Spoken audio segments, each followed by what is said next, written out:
and they're going to show you how my mother and father met. Come on out, guys.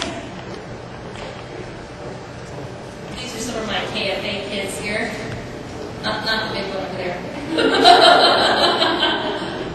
Okay, here we go. The month was November of '52.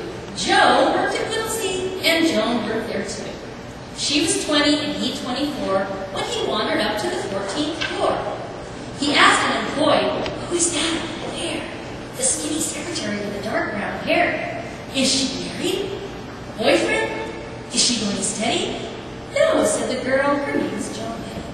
"Introduce me," he said as he spiffed up his suit. "I want to ask her out. I think she's cute."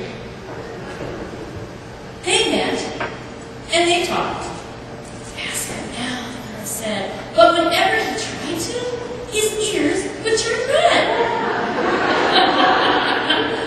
Joe glanced at his watch. It was 4:04. He opted to asking her for coffee next door. She smiled and said, "You're a little too late. I've already had my half-hour break."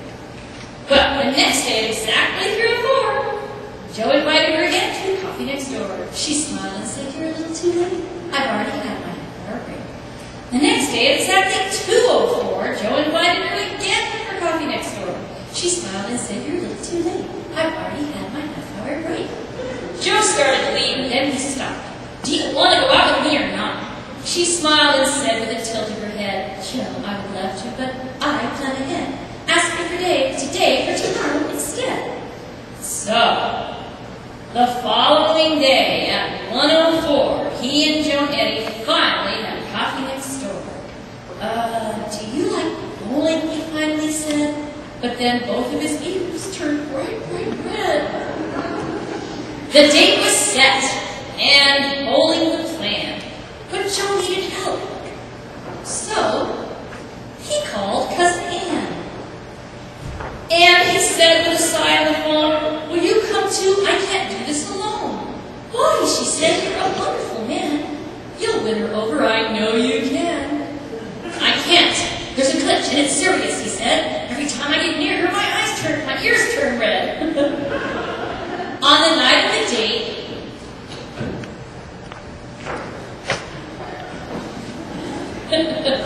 he arrived in his car. He said, "You look great. How stylish you are."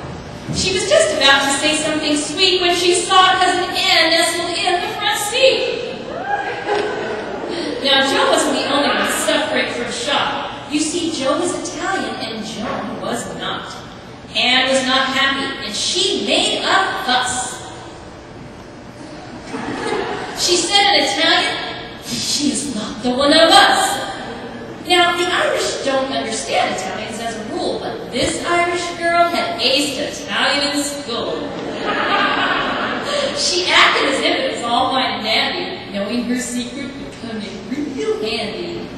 Well, she survived Cousin Ann, and at the end of the night, Joe asked her out again, and she said she might. He needed a date for an upcoming dance. She said, "Lose Cousin Ann, and it might have a chance." The night of the dance, he alone came to call. He stood nervously at the door, red ears and all. Then, all of a sudden, he dropped all of his fears. When she said, "You look handsome, but especially your ears."